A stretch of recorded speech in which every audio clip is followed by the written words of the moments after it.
tiger risks its life for a human. The unbelievable story will bring tears to your eyes. The Sundarbans, a sprawling labyrinth of mangroves spanning the border between India and Bangladesh, is both beautiful and deadly. Here, life and death coexist in a delicate dance, dictated by the tides and the whims of nature. The dense foliage hums with the sounds of cicadas, the rustle of leaves, and the occasional call of exotic birds. But amidst this tranquility lurks the region's apex predator, the Bengal tiger. The Sundarbans tigers are unique, masters of camouflage and survival, feared and revered in equal measure by the locals. These are no ordinary big cats. They swim between islands, blend seamlessly into the mangrove shadows, and have earned a near-mythical status as both protectors and destroyers of the forest. On this particular day, the forest was unnervingly quiet, the usual chorus muted, as if the jungle itself held its breath. Sophia Rao, a wildlife photographer in her mid-30s, navigated her small motorboat through the narrow waterways. Her hair was tied back in a loose ponytail, and her eyes, sharp and curious, scanned the horizon for movement. Sophia had spent years documenting the wild, but the Sundarbans held a special allure for her. It was here that she hoped to capture the perfect shot, a moment that would encapsulate the raw power and beauty of the elusive Bengal tiger. But today, Sophia wasn't alone. Ravi, her guide and a local fisherman, sat at the helm. His weathered face bore the marks of years spent braving the tides and predators of the mangroves. The tigers here, they're different. Ravi had warned her that morning, his voice low and steady. They don't fear humans, and sometimes, they don't show mercy. Sophia had smiled at his words, more intrigued than frightened. That's why I'm here, she had replied. Unknown to them, another pair of eyes watched from the shadows. A female Bengal tiger, her coat a mesmerizing blend of amber and black, crouched low near the water's edge. Her muscles tensed as she observed the boat, her amber eyes narrowing. But she wasn't stalking. Not yet. She had been following Sophia for days, curious about the intruder in her domain. This tiger was no ordinary predator. She carried scars from battles past, a deep gash over her shoulder and a torn ear, signs of her dominance in the jungle. Yet, beneath her fierce exterior was an unusual calmness, a watchful intelligence that seemed to surpass the instincts of mere survival.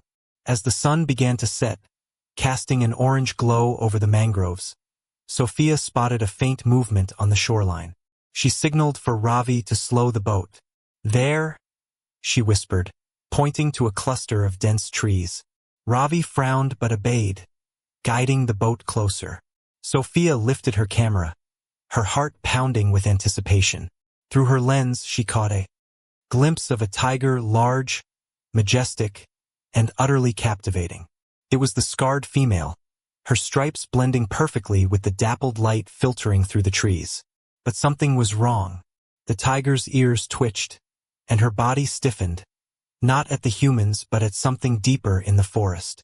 Sophia noticed it too, a rustling sound, growing louder, more frantic.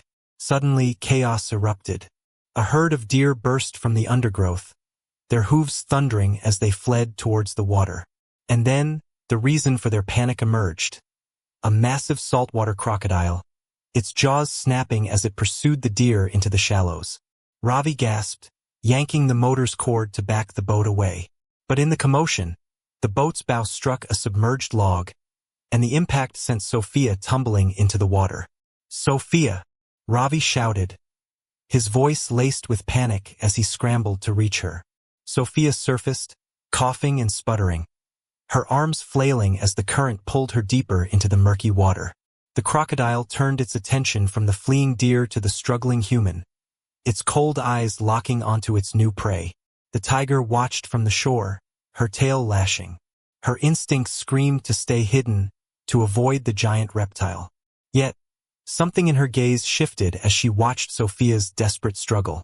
And then, defying every natural law of the jungle, the tiger leapt.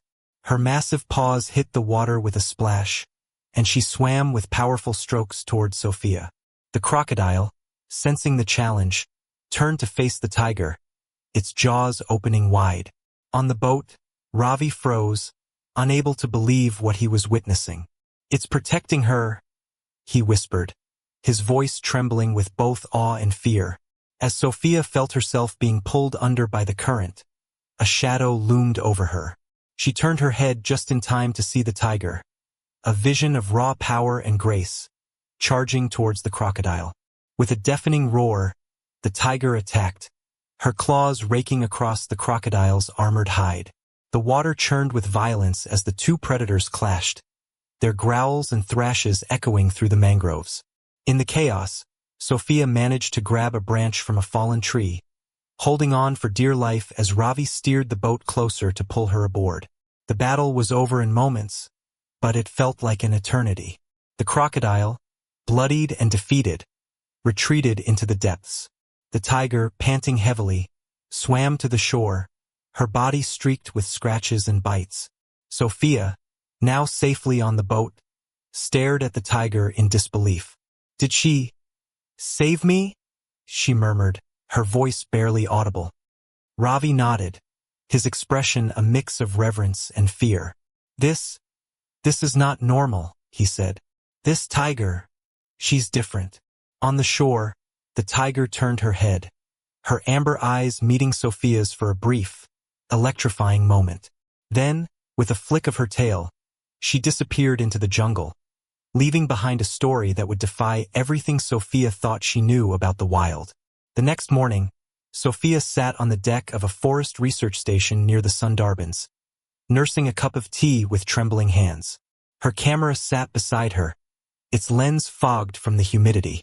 She replayed the events of the previous day in her mind. The tiger's roar, its fearless leap into the water, the haunting look it gave her before vanishing into the jungle. "Why did it save me?"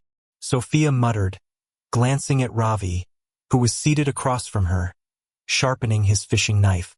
Ravi looked up, his brow furrowed. "There are no answers in the jungle, only stories. Perhaps she saw something in you." Sophia's curiosity quickly morphed into determination. She spent the day reviewing her footage, desperate to find more clues about the tiger's behavior. The images she captured weren't just incredible, they were unprecedented. A tiger risking its life to protect a human went against every rule of nature. Ravi, though skeptical, reluctantly agreed to help Sophia track the tiger. He armed himself with a tranquilizer rifle and a machete, muttering prayers under his breath. "We'll follow her trail, but remember, this isn't a pet you're chasing. It's still a predator." As they ventured deeper into the forest, Sophia began to notice subtle signs of the tiger's presence. Broken twigs, paw prints in the soft mud, and claw marks on tree trunks. Each clue brought her closer to understanding the creature's movements. Hours into their trek, Sophia spotted the tiger again. The animal was resting by a shallow stream, her massive body half submerged in the cool water. She seemed relaxed, almost regal, her ears swiveling lazily to pick up the sounds of the jungle. But as Sophia stepped closer, the tiger's head snapped up. For a brief, tense moment, they locked eyes.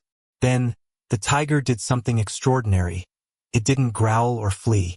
Instead, it let out a low rumble, almost like a purr, and resumed drinking from the stream. "She remembers you," Ravi whispered, astonished. This marked the beginning of an unspoken connection between Sophia and the tiger. Over the next few days, Sophia continued to observe the animal from a distance, careful not to overstep her boundaries. She noticed how the tiger hunted, how it protected its territory, and how it moved with an elegance that seemed almost otherworldly. Sophia began to feel a deep respect for the creature, realizing that their bond was built not on dominance or fear, but on mutual understanding.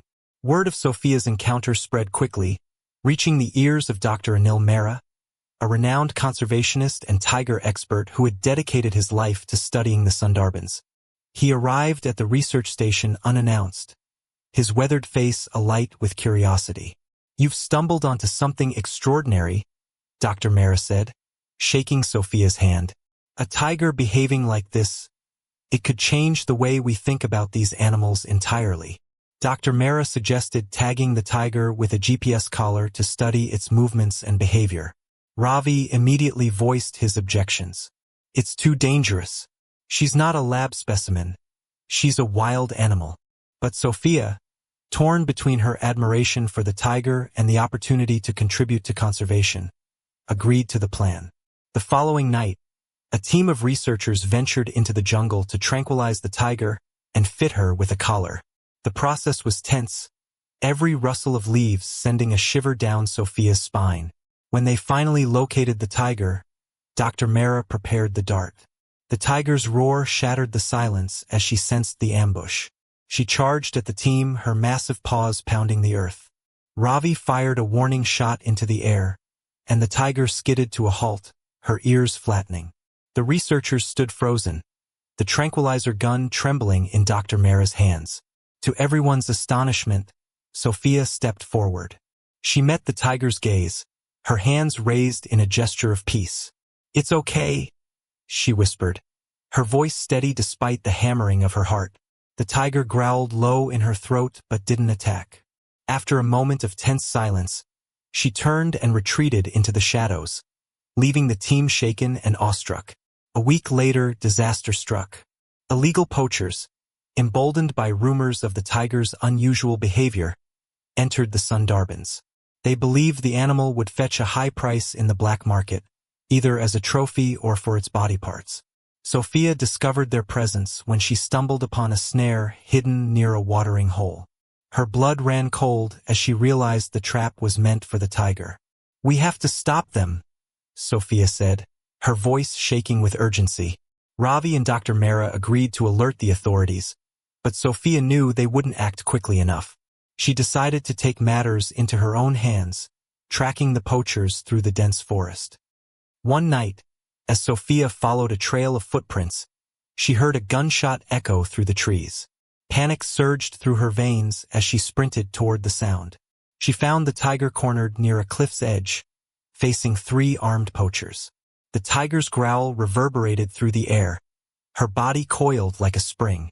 Sophia could see the tension in the animal's muscles, the fire in her eyes. "Stay back," one of the poachers barked, raising his rifle. Sophia didn't think, she acted. "Stop!"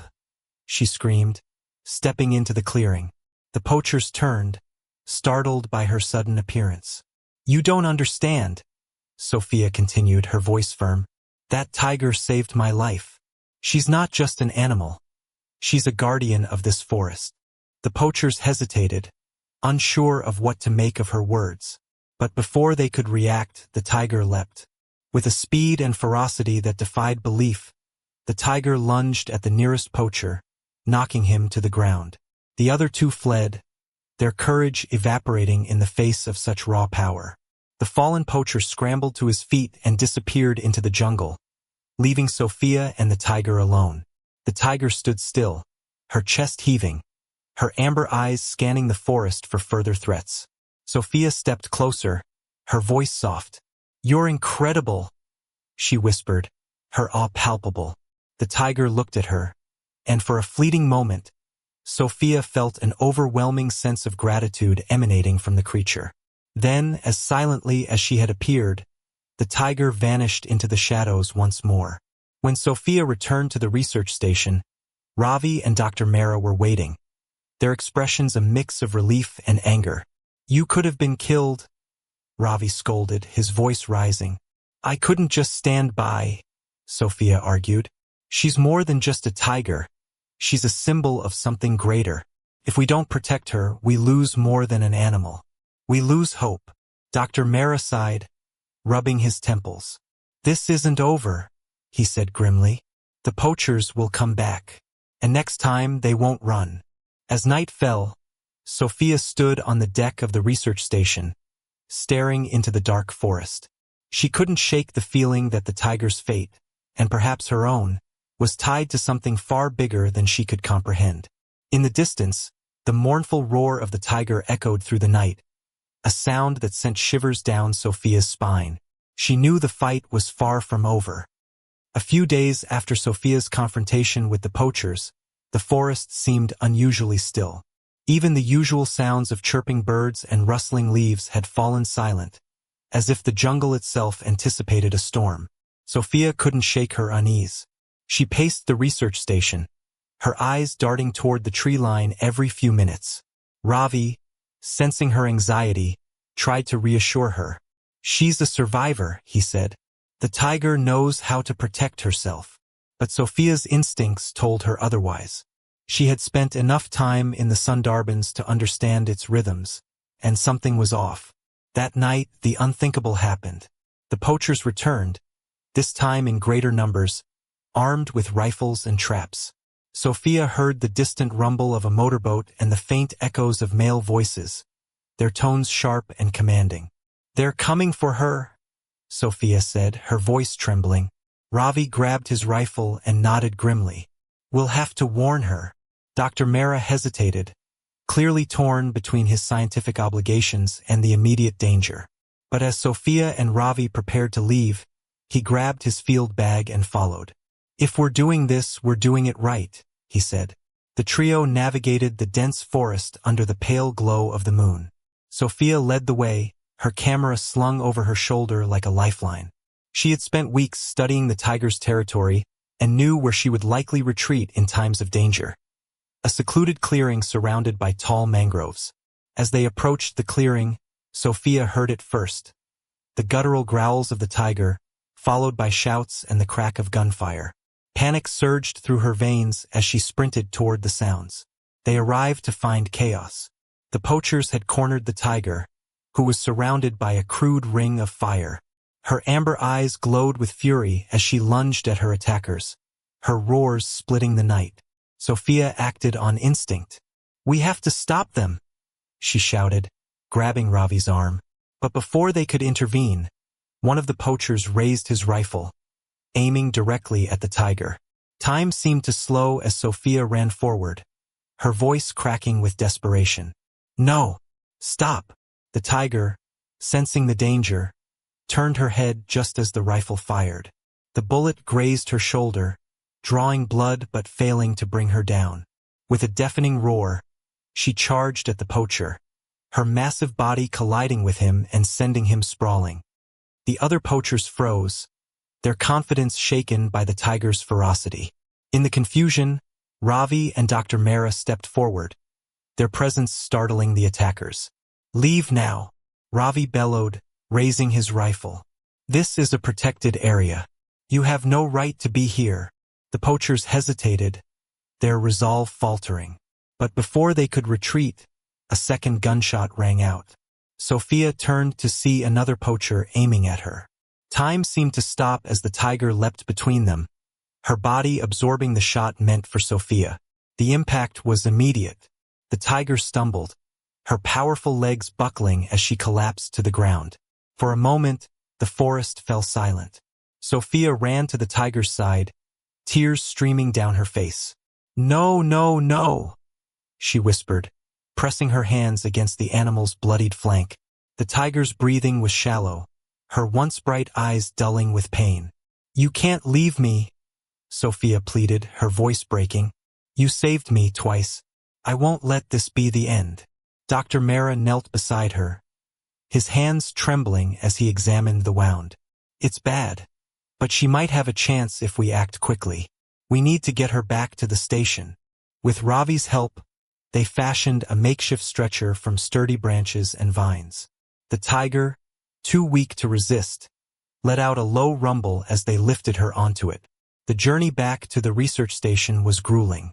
Every step felt like a battle against time as Sophia whispered words of encouragement to the tiger. "You're stronger than this," she said, her voice filled with determination. "You've survived worse." When they finally reached the station, Dr. Mehra sprang into action, using his medical kit to stabilize the tiger. Sophia refused to leave her side, stroking the animal's coarse fur and murmuring softly. "You're not just a tiger," Sophia said. "You're a symbol of everything wild and free, and I won't let you die." As dawn broke over the Sundarbans, the tiger's breathing steadied. Dr. Mehra wiped his brow, exhaustion etched into his features. "She's a fighter," he said, "but she's not out of the woods yet." Sophia stayed by the tiger's side throughout the day, her heart aching with a mixture of guilt and gratitude. She knew the tiger had saved her life not out of obligation, but out of a bond that defied explanation. In the days that followed, the news of the tiger's bravery spread like wildfire. Journalists and conservationists from around the world flocked to the Sundarbans, eager to learn more about the animal that had risked everything for a human. But for Sophia, the tiger's survival was all that mattered. She spent every waking moment caring for her, ensuring she had food, water, and a safe place to recover. The tiger, though weakened, began to show signs of resilience. Her amber eyes regained their fire, and she started to move with cautious strength. "She's not just a predator," Dr. Mara said during a televised interview. "She's a reminder that the boundaries we place between humans and nature are not as rigid as we think. There's a connection here, a bridge we can't ignore." Sophia knew this to be true. The tiger had taught her that the wild wasn't something to be feared or conquered. It was something to be respected, cherished, and protected. As the tiger regained her strength, Sophia faced a difficult decision. The animal couldn't stay at the research station forever. She needed to return to the jungle, to the life she was meant to lead. But letting her go felt like losing a part of herself. On the morning of the release, Sophia walked the tiger to the edge of the forest. The animal turned to look at her, their eyes meeting one last time. "Thank you," Sophia whispered, her voice breaking, "for everything." The tiger let out a low rumble, almost as if she understood. Then, with a flick of her tail, she disappeared into the jungle, leaving Sophia standing alone but forever changed. Weeks passed after the tiger's release, and life at the research station began to return to normal. Though for Sophia, normal had taken on a whole new meaning. The jungle no longer felt like a dangerous, foreign place. Instead, it had become a symbol of resilience and connection. Sophia spent her days reviewing the footage she'd captured during her time in the Sundarbans. Her work gained recognition almost immediately. Documentaries, magazine features, and social media buzz brought global attention to the incredible story of the tiger who had risked her life to save a human. But the attention wasn't without its challenges. Conservationists used the story to advocate for increased protections for tigers, while skeptics questioned the animal's motivations. Some dismissed it as a fluke of instinct, a motherly response triggered by her protective nature. Sophia, however, knew better. "It wasn't just instinct," she said during an interview with an international wildlife channel. "There was something deeper, a bond we can't fully explain. She didn't just save my life. She taught me what it means to coexist with the wild." The story of Sophia and the tiger sparked a wave of conservation efforts. Wildlife organizations around the world launched campaigns to protect the Sundarbans and its endangered species. Local authorities implemented stricter anti-poaching laws, and patrol teams were increased to monitor the forest. Dr. Mara, inspired by Sophia's story, spearheaded a new initiative, the Guardian Project, a program dedicated to studying extraordinary animal behavior and fostering harmony between humans and wildlife. The project drew scientists, students, and conservationists from across the globe, turning the Sundarbans into a hub for groundbreaking research. Ravi, once skeptical of Sophia's determination, became an advocate for wildlife conservation in his village. "She showed us that the tiger isn't our enemy," he told a group of fishermen during a community meeting. "She's our protector. If we care for the jungle will care for us." Sophia, meanwhile, found herself in demand as a speaker and storyteller. She traveled to universities, wildlife conferences, and schools, sharing her experience with audiences who were captivated by her account of the tiger's bravery. During one such event, a child in the audience raised their hand and asked, "Do you think she misses you?" The question caught Sophia off guard. She smiled, her eyes softening. "Maybe," she said, "but I think she belongs out there. That's her home, and it's my job to make sure it stays safe for her." Months after the tiger's release, Sophia returned to the Sundarbans. This time, it wasn't for work or recognition, it was for closure. She needed to see the jungle again, to feel its heartbeat and assure herself that the tiger was thriving. With Ravi by her side, she ventured into the forest. The air was thick with humidity, the ground soft beneath her boots. Every sound, the rustle of leaves, the distant call of birds, brought a wave of nostalgia. As they approached the clearing where the tiger had last been seen, Sophia's heart raced. She scanned the dense foliage, hoping for a glimpse of her old friend. And then, as if summoned by her thoughts, the tiger appeared. She stepped into the clearing, her movements as fluid and powerful as ever. Her amber eyes locked onto Sophia's, and for a moment, time stood still. But she wasn't alone. A small cub, a perfect miniature of her, ambled out from behind her, its curious eyes taking in the world. The sight took Sophia's breath away. She survived, Ravi whispered, his voice filled with awe. Sophia smiled, tears streaming down her face. Not just survived, she thrived. The tiger let out a low rumble, a sound that Sophia had come to recognize as her way of acknowledging their bond. The cub mimicked the sound, its tiny roar echoing through the clearing. Sophia raised her camera, capturing the moment that would become her most treasured memory. It wasn't just a picture of a tiger and her cub. It was a testament to hope, resilience, and the unbreakable connection between humans and the wild. As Sophia and Ravi left the clearing, the jungle seemed alive with possibility. The tiger's roar echoed behind them, a reminder that the story was far from over. Back at the research station, Sophia began drafting the final chapter of her story, a book that would chronicle her journey with the tiger, the challenges they faced, and the lessons they learned. She titled it Guardian of the Jungle, a story of survival and connection. Years later, the Sundarbans became a global symbol of conservation and coexistence. The Guardian Project expanded to other parts of the world, inspiring similar programs in Africa, South America, and Southeast Asia. Sophia's story became a staple in classrooms, teaching future generations about the importance of protecting the natural world. And while the tiger remained a mystery to many, to Sophia, she was a constant reminder of the extraordinary power of trust and compassion. As Sophia stood on the deck of the research station one last time, watching the sun set over the mangroves, she felt a profound sense of peace. The jungle had given her more than she could ever repay, but she had done her part to honor it. And somewhere in the heart of the forest, a tiger roared, her voice carrying a message that Sophia would never forget. "We are not so different, you and I.